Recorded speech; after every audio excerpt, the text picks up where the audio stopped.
Hello reality shifters, this is Cristina, and today we're gonna see how Rhonda Byrne shifted her reality from being $2 million in debt to finding and profiting from the secret.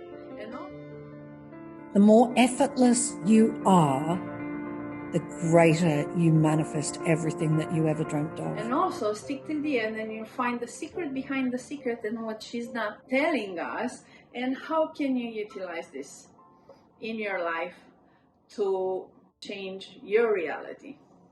A lot of people think a lot of negative things consistently. It's on a loop that just holds them into this negative pattern. So how do we break that negative thought pattern? Right. So the mind is like a computer program. So, and the fact that it's on a negative loop is because we programmed it on a negative loop. But we could have been influenced when we were children and things like that. So one of the things that the mind loves repetition. Loves it. What? The mind loves the repetition, or is it law of attraction, bringing more of what you think? It is repetition, and it's actually exactly law of attraction at work. You can see it in your life. Thoughts. This is the same old thoughts over and over again, Yeah. It's just kind of dishing up the same old thing. The same old thing. But then were there other negative beliefs that still held you back? Oh, yeah. The biggest one was that I was abundant. That was the biggest one. That was your limiting belief? That was the one I had been brought up with. We can't afford it. We don't have enough. And money would come into my hands, it would slip through my fingers, things would break down. The universe would do all these things to get the money out of my hands. It would just take it away. Yeah, because I had this belief that I did not have an abundant amount of money, and that I was always in struggle. And that came from my parents, bless them, they're beautiful. Mm-hmm. But that came from them, we can't afford it and all of those things. So I was brought up with that, as many of us are. So the one that I had the biggest thing to overcome, the biggest thing to overcome was the belief in lack of money. So what is the ego? So I had all of that going on. I had doubt, I had uncertainty, I had feelings of unworth. So she had all of that going on, and then she stumbled on the secret. Because that would be effortless. I had heaps of stress. Oh my God. Heaps of stress. I was pre-the book. Pre-secret, yeah. Pre-secret. Living on the edge, I was like this with life, like white knuckles, What's going to happen next?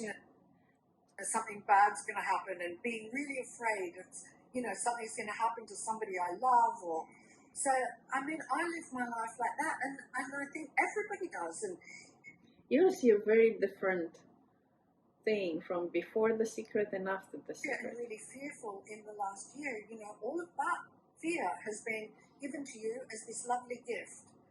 Now everybody's calling that the secret.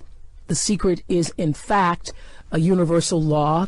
I'm really, as I've said on my show, very excited because for years, for me, the real purpose of the Oprah Winfrey Show, when I first figured out that I'd been given this opportunity to speak in people's homes every day, and that was more than just a show, I understood that it was about teaching responsibility, about letting people know that you are responsible for your life. And so for years, I've been talking about some of the principles involved in the secret, and that is that the choices that you make every day, and even more so than the choices, the way you think and then make the choices, has everything to do with what your life is. And so, in essence, you are creating your reality every day. I have believed that and seen it work in my own life in so many ways.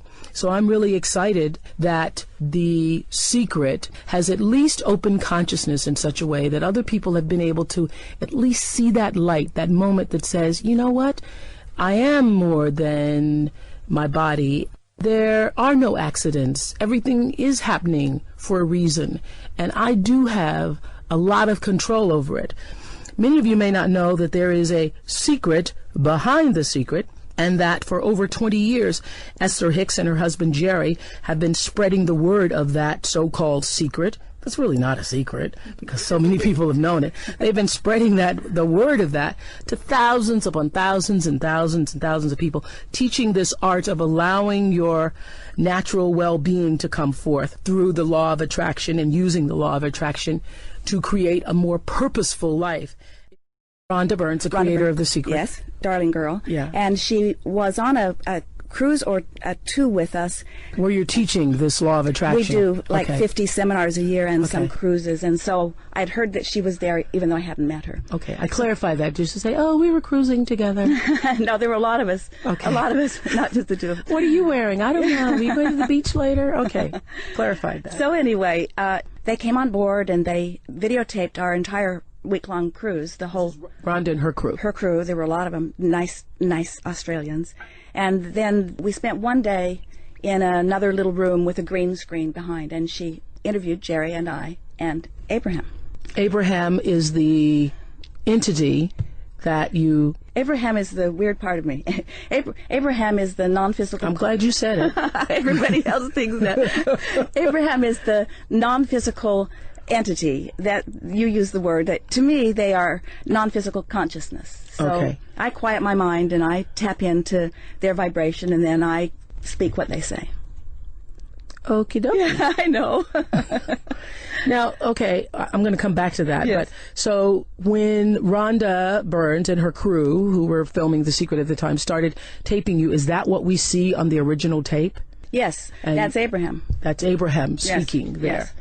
And so when I read your book, yours and Jerry's book on the law of attraction, which I just noticed is on the bestseller list last week. It is. Isn't that nice? I think that's very nice. Yes. So when I read that book, what I realized is that so much of what is said on and in The Secret, the tape, is almost directly from your book. Well, that book, we just produced that book, but it's almost a literal transcription of the early recordings we did. The first recording being Law of Attraction, the second one being the Law of Deliberate Creation, the third one being the Law of Allowing. And Rhonda had been listening to those recordings. She said to us one day, in fact, I really thank her for the idea about producing the book, because she said to Jerry one day, Jerry, I've been listening to these recordings over and over and over again, and every time I hear them, I hear something more from them. I think you should put that into a book form. And Jerry said, I've been meaning to do it for a long time. He had a lot of it already pulled together. And Jerry, your husband? Jerry, my husband. Yes. So that's how that book came about, was The Law of Attraction. the Law of Attraction book. For those of you who have felt, stimulated, inspired by The Secret, I would have to say that the Law of Attraction really opens that door further in such a way that you begin to truly understand the principle behind the Law of Attraction and how it works. When you're maybe a child, it's like, here's a whole lot of things to be thinking about. So I watched all this interview, 1 hour and 21 minutes, and I've never once heard Rhonda Byrne or Lewis Howes mention Esther Hicks' name or Abraham teachings or Jerry Hicks, none of that. And I'm curious, what do you think about it? What is it behind the secret behind the secret? And I love how Esther Hicks is keeping herself in alignment, in love, in appreciation.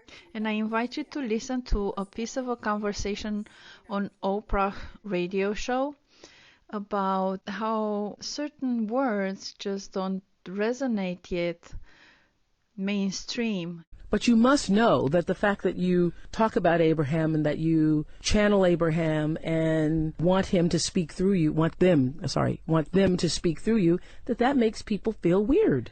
Yeah, I know. I don't blame them. It made me feel weird too. But so what do you do? Not just weird, they think you're a kook. So what do you do? And I'm not calling you a kook, but you know what I'm saying. They're so what do you you're a do kook. when you're having this phenomenal experience where source energy is pouring through you? It's just what's happening. Well, so what do you do? I don't know. This is so interesting. I was talking to some friends about this recently, and I was thinking that too bad I won't be around, but maybe I can channel myself here 100 years from now. Because I think 50 years from now, first of all, The Secret, your books, all of that are elevating conscious to the point where this won't be so weird. Yeah. Even a decade from now, this won't be so weird. 25 years from now. It won't be so weird. Now, I'm going to take this to another level of weirdness, and if Jerry were doing this, I'd be mad at him, but I'm going to do it anyway.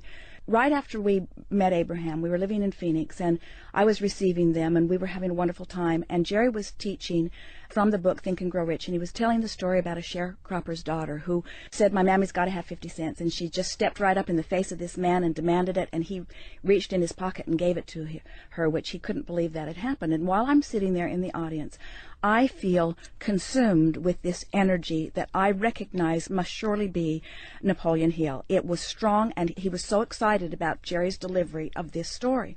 So as soon as Jerry got off the stage, I said, Jerry, I believe that Napoleon Hill has something that he wants to say to you. And we went to the car, sat in the back seat of the car in this Napoleon Hill? I know, I'm sorry, but it's, okay. No one's dead. Okay. And so Jerry has activated this by his lively expression from this book. And so this energy is now interested in what we're talking about. And Jerry asked Napoleon Hill, what would you have done differently? And Napoleon Hill said, I would have told where I got it from. And Jerry said, why didn't you? And he said, the book would have never been published. So then, Napoleon Hill, author of Think and Grow Rich. Yes. So then years go by, we receive Abraham. I had never heard the word law of attraction. I'd never read any of this stuff. Abraham encouraged me not to read because they didn't want me to worry about where I was getting anything.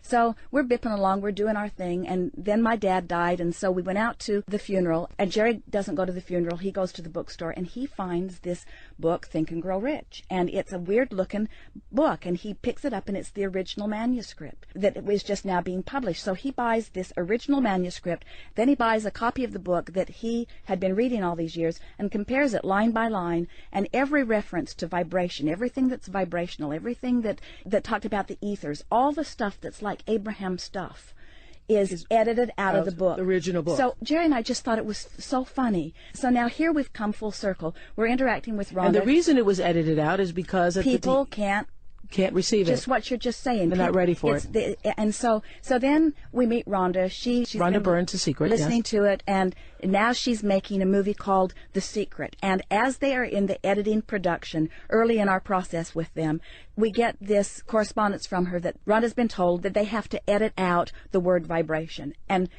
so they edited the word vibration. And Jerry and I said, 70 years later, we're still editing out the word vibration. You're right, Oprah. The reason is because people might not be ready to understand that they are source energy in physical bodies. Yeah, and that we are vibration. We are vibration.